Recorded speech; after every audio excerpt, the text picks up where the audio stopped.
Okay guys, so we have everything filmed, and you will, if I understood correctly, we're gonna get a link, right? Yeah, where we're gonna get a link. How long after the camp they're gonna get a link? As soon as a certain person adjusts the website, so we have somewhere to put it. Okay, it's gonna be not that long. okay, so but we have it filmed. I don't know if you can watch it, but we have it. You're gonna get a link and a login, and everybody that attended the camp, you can log in and basically watch it. So I want to say eternally, but for a long time.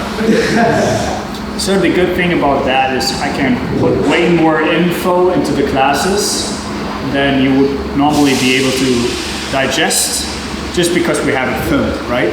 So if there's extra information and you forget about it, don't worry. You can rehearse it and it's going to work out great. So what I wanted to do with you for the 1 hour class we have now is learn how to drill. Now hear me out, because drilling is dependent on how you define it, right? There's many people who say, oh, drillers make killers. You have to drill all day so you can do this stuff. And other people say never drill. Drilling is not a good way to learn. It won't bring you anything, right? So we have those two extreme like fields where people have a strong opinion about it. And I think that the truth lies a little bit in between, right? So and I actually, correct me if I'm wrong, but the definition is that the roof's holding up, right? Maybe, who knows?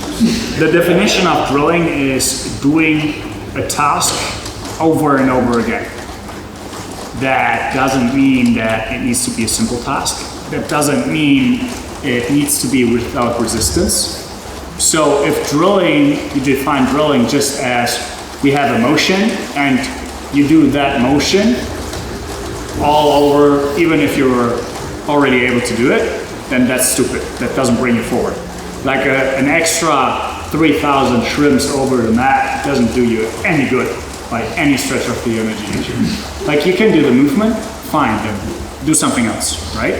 There are some exceptions, right? So if you use drilling as a means of conditioning, that may be a different thing, right? Like specific conditioning, that may be a good reason to drill just a technical application with a lot of speed and velocity and pressure, right?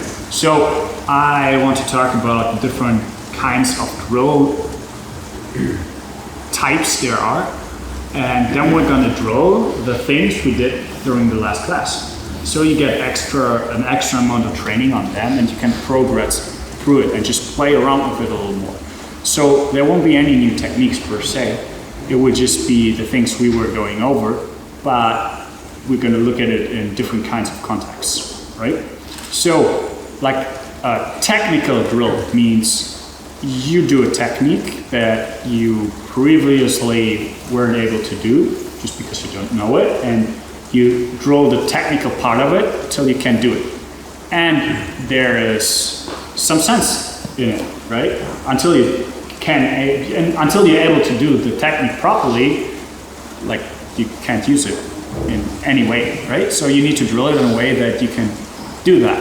And sometimes techniques are complex, and you drill different parts of it before you mash them together, right? So that's a good way to look at it.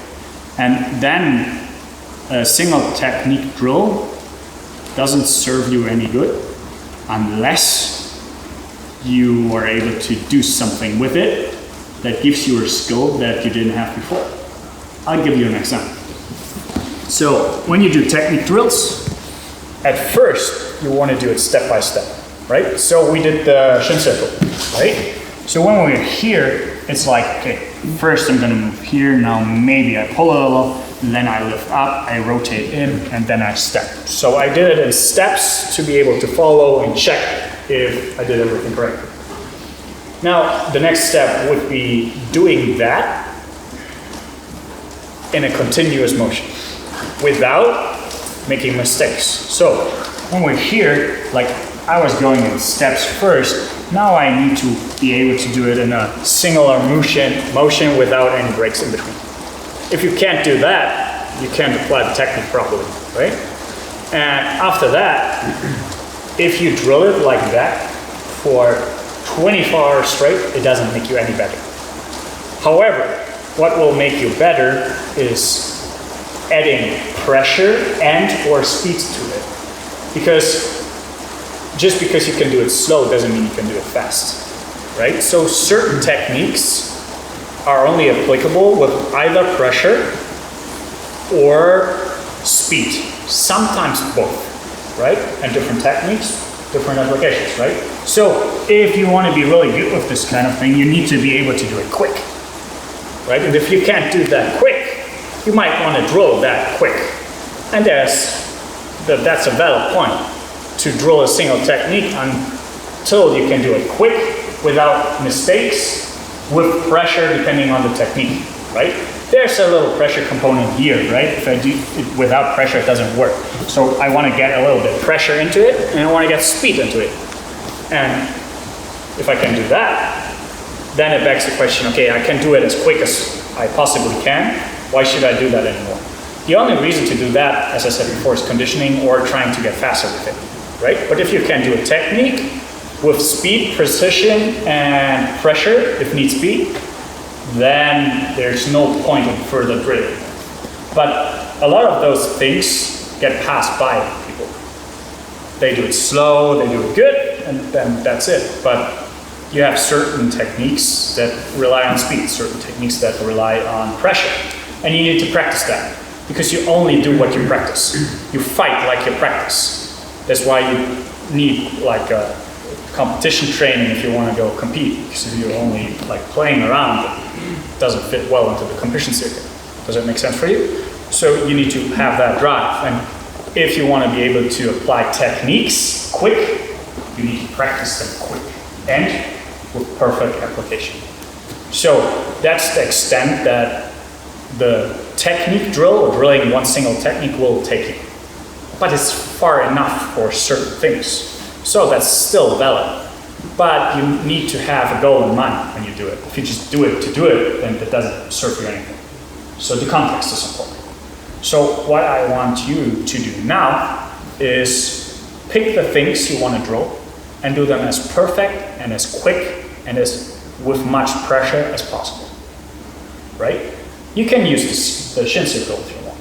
You can drill that. Then you can combine that with the knee pinning if you want to, or drill the floor pass, but it needs to be in steps if you can make that work. It needs to be continuous. If that works, it needs to be quick and continuous, or with pressure and continuous. So if I want to drill the shin circle, I'm here. I go back, and I'm here. Right? Get that down. Once you got that down, do something else. Or you said, okay, I'd rather drill the knee pin. So it's step 1, step 2, 3, 4, 5, and we're here. And that's all good. Then you do it in a continuous motion.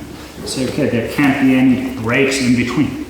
Then you increase the speed and the pressure. And you can do that with any technique we've been doing before. But it has to be purposeful. That's the important thing. Don't just mindlessly drill anything. Does that make sense for you guys? Okay, try out. 1, 2. Does everybody get why feedback is important? Good. I don't have to explain that. If you have questions regarding that, feel free to ask me. But the session is not about feedback per se, but it's an important learning tool, right? It's one of the single best tools to evaluate things, and only if you can evaluate things, you can make it better, right? What if you're drilling with someone who's very, very inexperienced and they give you wrong feedback, and you're also drilling with you, so you're probably not the most experienced either, and then you have no way of deciding whether the feedback is something. Just quick. Fuck him, get a more experienced trainer. No, all jokes aside, that's actually a pretty good question. You know, should white belts teach white belts? Who would say yes? I would give a nuanced answer rather than this. Who would say no? There's no enthalten. Was heißt enthalten? It's either yes or no. You can't be in between. So is it okay or is it not okay?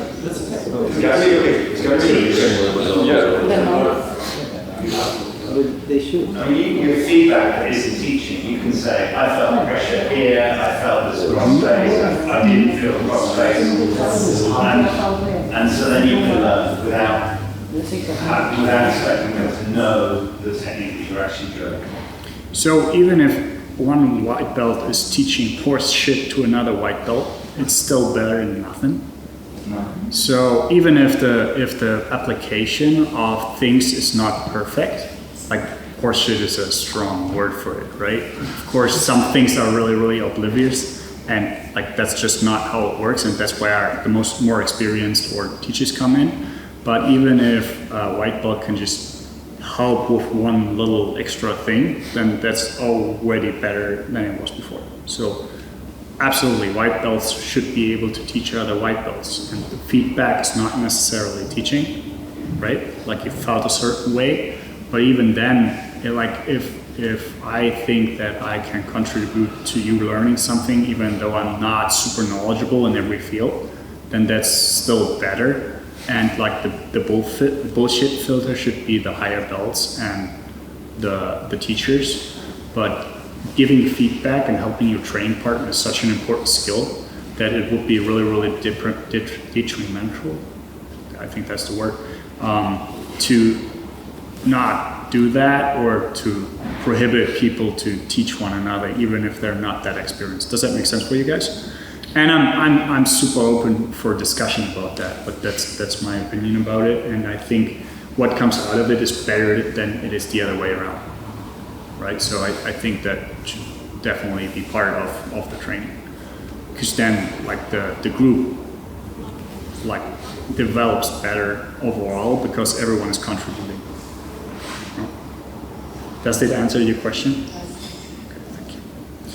So the next type of drilling is chain drilling. So chain drilling is just putting different kind of techniques together. This could be a reaction, a certain reaction. So I do this, he does that, and I do this after, to just drill a certain thing that often occurs. Or it could be just multiple techniques right after each other for me to be able to not have any breaks in between the techniques. So if I have, he is just laying down and I pick something I want to do. Maybe it's just the knee pin right away in the pummel pass. And I drill that without any breaks and I do it slow. And then I start doing it fast. Because at the beginning, it's hard to combine certain things if you can't make the single components work. So that's where chain drilling comes in.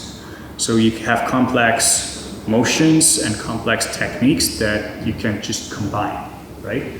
And that this falls into kind of the same category we did before with just technical drilling, where it's still just technical drilling. So this will get you to a certain extent and not above anymore. Does that make sense for you? So see it as a tool for what it is and what it isn't. And after that, we're gonna go to the really, really, really important stuff. But it's still important for you that you can combine those things together without needing a break of like 3 seconds in between the techniques, right? So once again, like we can change different things together. So I can be here, and I can do this. And just play around with it. You can go a different way after if you want to. You don't have to do the same thing all the time. Like you can switch around a little. Just be mindful, do it with a purpose. Don't just do it, right? It's always being conscious about what you want to achieve with that. You want to get quicker, work on that. You want to have pressure, work on that, right? And if you can make that work perfect, it's time for something else. Then this will not serve you well anymore. Exceptions, of course, right? But generally speaking, it doesn't make you a better grappler. To a certain extent, it does, but after that, it doesn't. So see it as it is, as a tool up to a certain point. Make sense for you guys? It's 2 minutes each again, and you just try to combine the motions that we did. And you can do the different things, right? You can do that off like a butterfly lift or shin on shin. Like get creative, like just do the stuff you want to work on from the classes before and just combine as much as possible. Make sense for you? Okay, 1, 2, go. Okay, does every one of you get what that's good for and what not? Because that's really, really important. It's way more important than the technical aspects we've been going over, right? So see what it's for and see the limitation it has. It doesn't mean it doesn't do you any good, but it doesn't mean that's the only thing you need to get good. Do you get what I mean?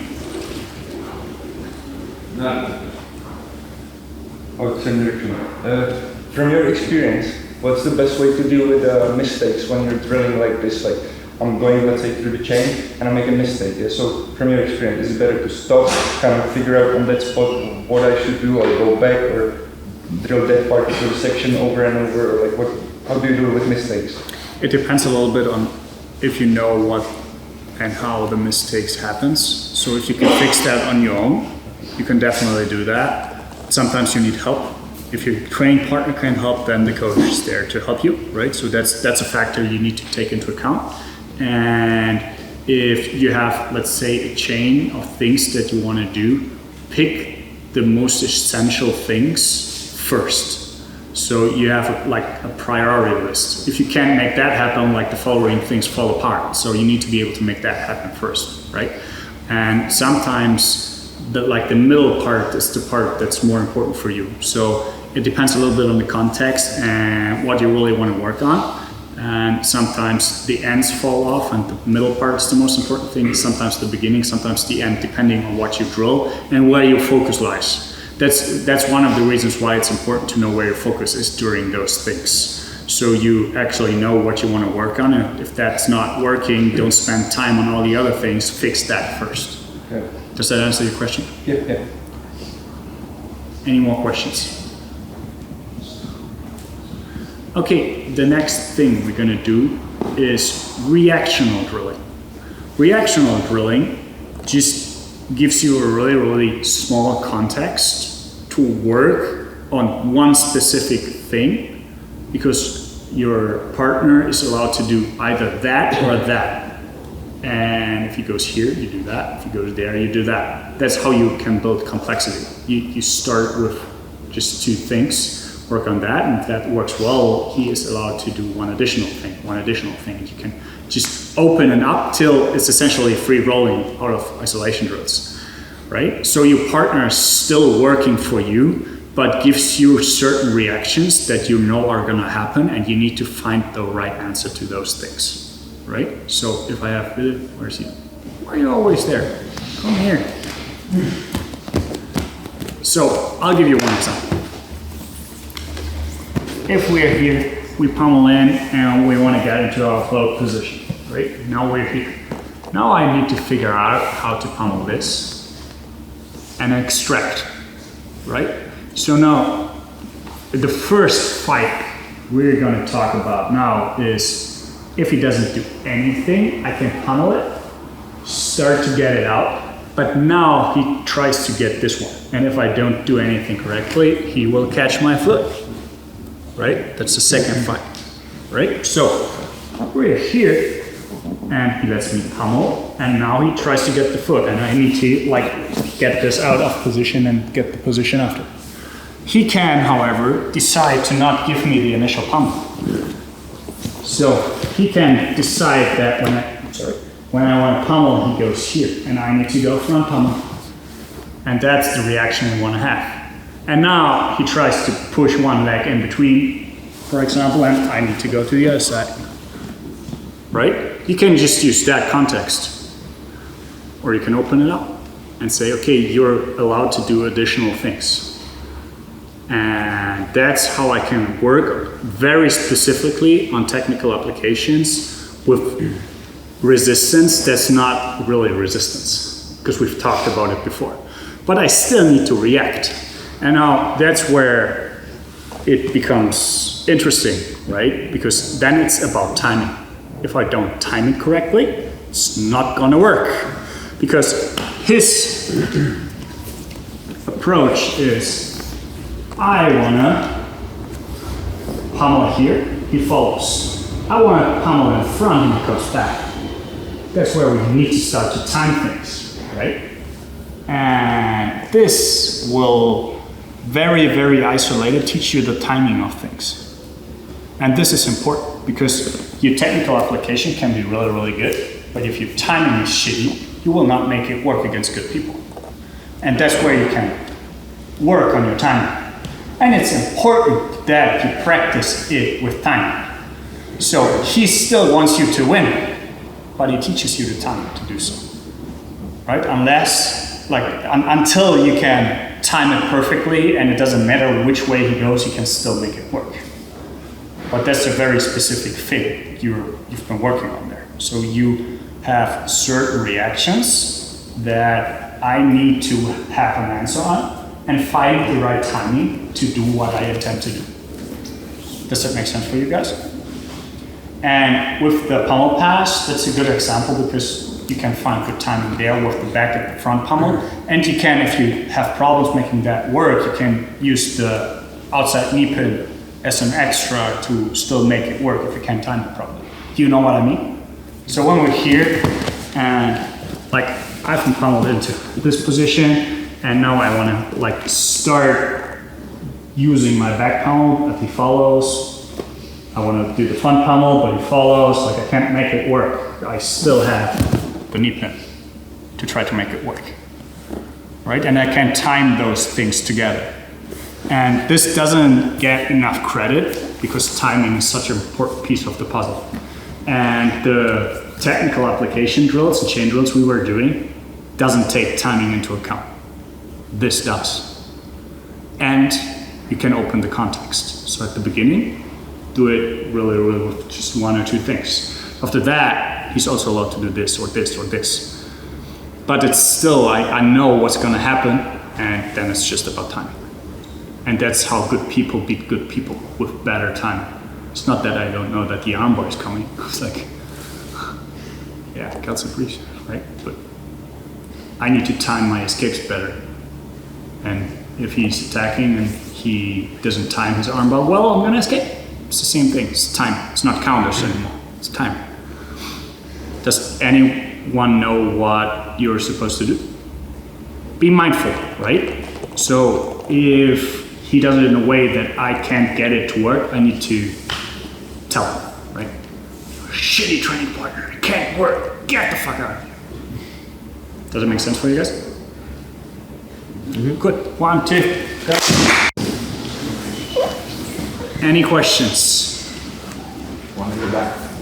Yes, I have a question. When you get on the bottom, you have that one thing goes in the middle, when the top guy tries to catch the hook with that leg, it will really make a difference the bottom guy stays like this. It will make a difference in the sense that my hook is not as strong, but I want to hook around and have pressure with the knee in and the foot outwards.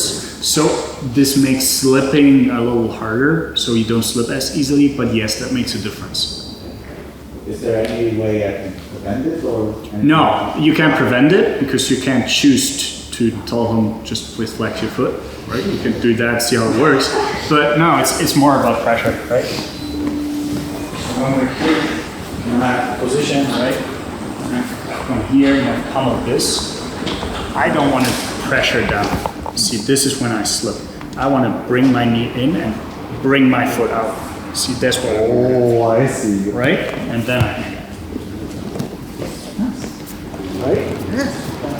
Thank you. You're welcome. Any other questions? Maybe just a little, we had before a question, but I think you just answered it. If the person in the guard is all lousy jiu-jitsu people and they are not like this but like this. I had problem hooking it, but what you just did fixes this. That's very good. Yes. Thanks. That's actually where the pressure comes in, right? If you only practice without pressure, stuff like that will happen. And if I would, or any other teacher for that matter, would give you every detail right from the get-go, you will never be able to make it work. But one of the important things is that you do it with pressure, so you can see how that changes the positions and if that makes stuff work or not work. And if it doesn't work, there may be something wrong with your pressure, where you regulate the tension. We call it regulated tension, because you have tension in every position you do, right? If you don't have tension, it's not going to work most of the time, right? There's some exceptions where you don't need a lot of tension, but most positions work with tension one way or the other. And you need to be able to adjust it. Sometimes you need more, sometimes you need less. You don't want to be the guy that just squeezes everything and runs out of energy in 2 minutes, right? But you don't want to be loose all the time, because then people will just explode off your positions, right? So you need to regulate your tension. You need to have enough tension so that you can react and increase it when it needs to be, and like be not so tense that you can't move and exhaust yourself quick, right? But that's one of the reasons why you want to practice even technical applications with pressure and speed, especially if that's what makes the thing work, right? If you do half that pressure passing and you don't practice it with pressure, it's never going to work. That's why it's important that you put it into the equation. Does anyone or does everybody see the benefit of this kind of drill? If something's not clear, please tell me. If you have a different opinion, state it. I'll be more than happy to debate it, and maybe I'm wrong, and that's okay. Then we can do it better next time, right? So don't be afraid to ask or put in a veto or whatever, right? So the next thing we're gonna do is we're gonna add resistance, right? So we're gonna do isolation training. Just like before, we've been isolating things and working on the technique, but now he can put more pressure into the position himself. So I want to get 1 foot to the inside. My partner has the problem that he is not allowed to use his hands at the moment, right? The round after that, you could use in hands and he can push, he can do different things. But as of now, to make it easier for me, he's not allowed to use his hands. And if I can make it work, he can add resistance with hands, add resistance with different things. He's not allowed to sweep. He can put that into the equation as well. So you start with something easy and with resistance. So he wants to hold his hooks and unbalance me, but just with his legs, right? So unbalance me. So I'm not stable. I need to work with resistance. And I want to get a foot to the inside and to the holding position. So I want to end up at the end. I want to end up here.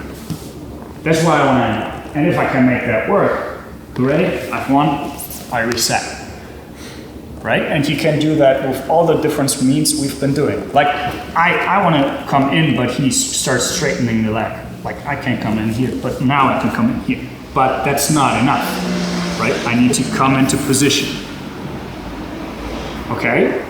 So if that works well, you can add resistance, or you can add context, as I said, with the hands. The beginning is not allowed to use the hands. But if I can make it work every time and he's resisting full force, like with the things he's allowed to do, then it doesn't do me any good because it's too easy.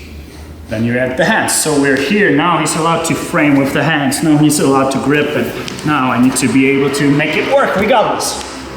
And after that, he's allowed to sweep. So if I don't do anything, I just stay here, he's just gonna sweep me, right? So when we're here and we start, go. Right, yes, he moves me, go, go, go, go. Exactly. Oh, I don't do anything. I need to come back into the position. And try to, he unbalanced me, I need to come back. And you need to do that. But you need to win.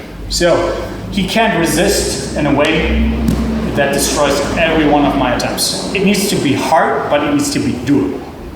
Okay, so I should win, but you need to find the line where it's hard enough so you can learn and not too easy so you don't learn anything, right? Sometimes you need to talk to each other to make that happen. It's too much, or can you do more? Or he's not sure, hey, am I doing too much, or is it all right? Just talk to each other, but don't make a whole conversation out of it because you want to train. Keep it short, okay? So you want to pummel, and you pick like the kind of resistance. First, it's just the feet. If that works really well, he can start framing with the hands. If that works really well, he will be allowed to break my hip to the floor if I'm not careful. Right? But you decide that on the go, if you want to get deeper into the resistance or not. Make sense? Everyone knows what they're supposed to do? Okay, 1, 2, go. Bottom guy wants to keep the inside hooks and unbalance with that. Don't play outside slide guards.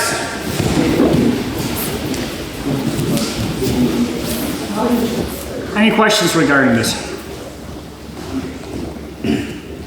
The most important thing with those kind of things is that you abide by the rules, right? So you don't do anything out of the book, because that makes it harder, right? If you have experienced partners, they can make it work, but keep it simple. Okay, try to stick to the rules. And at the beginning, you're gonna mess up sometimes because you might not be 100% sure what the rules are, right? And then that's on the teacher to like direct that, or the partner to say, oh, that's not how it's supposed to work, right?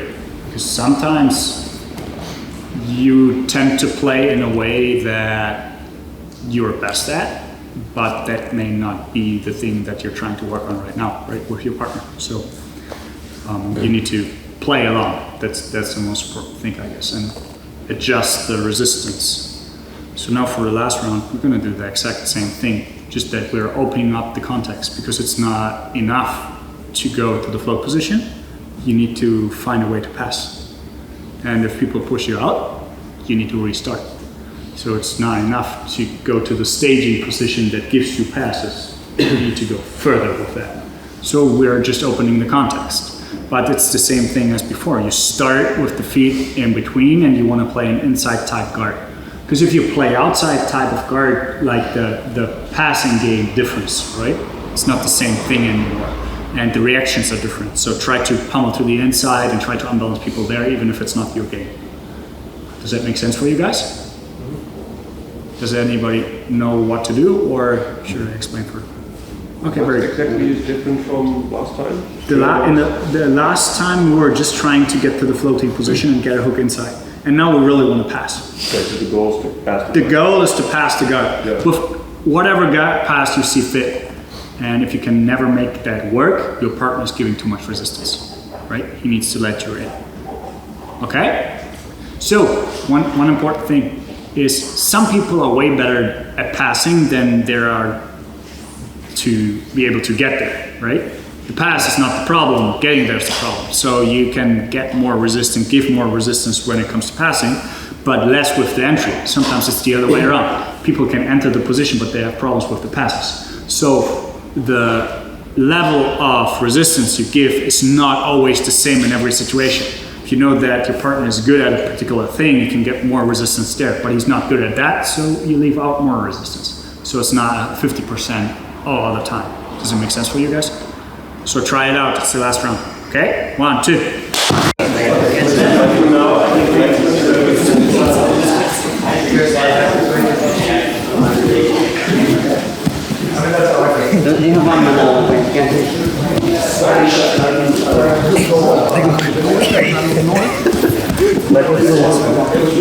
Als je dit hebt, blijf je altijd hier. Hij mag nooit niet.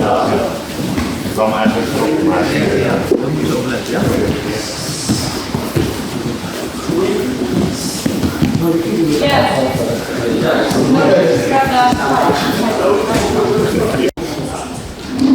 Any questions?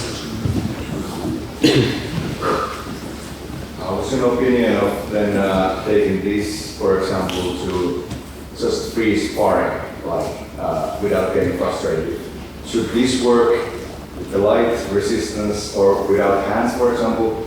really well before you should start to actually, kind of try it in live sparring, you know what I mean? The sooner you're better.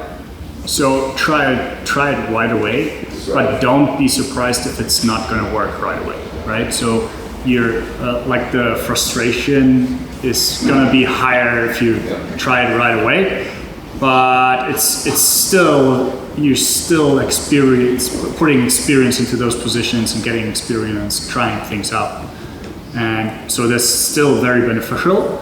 Just know that you will not succeed right away if you can make the other things work first, right? But still try it out and see for yourself if that works for you or not. And then you can adjust, and then you can put that into drilling. So you have a certain, let's say, problem that occurs every time you go live. Then you can tell your partner, okay, do this to me, so it can work on solving that in isolation, which also is good. So the free rounds give you a little more feedback towards what's not working well than these things necessarily. Because sometimes when it's free, things happen that don't happen when you go isolation. Right, so definitely do both. Any further questions? So did anybody, like everyone, understand that drilling is not equal drilling? Like there's different kinds of drills, and even with those categories like technical drill, chain drill, reaction drill, and isolation and resistance drilling, there's categories in those categories itself. So you can even like split it further and go really isolated into stuff. And to be honest, that's the things that really make you good. Because if you go 100% with new stuff, it's never gonna work anyways. So you abandon it, and you're not able to work with it properly until you can make it work against full resisting opponents.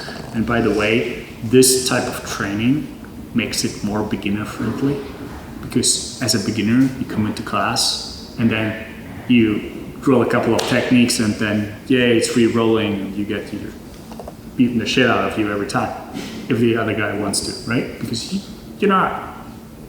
can't do anything, right? But if you do it like that, even people that just starting out have moments of joy because they win, right? And that's important. Would you say this is the chronological order how you should approach drilling? So you have a new technique, so this is the progression? Most of the time, yes. Sometimes you can skip a step. But yeah, absolutely, that's my belief. Any other questions? I know it's a big topic and we just very briefly got into it, and we're just drilling it because it was a good excuse to drill the things we've done before, and to get some actual experience doing it and not just drilling the technique. So I hope you enjoyed that kind of structure of the 3 hours we did today. If you have any questions, as I said before, grab me. Let me know how the things work for you when you're at home, if you run into any problems. And if I can help you with anything, just shoot me a message. Thank you very much.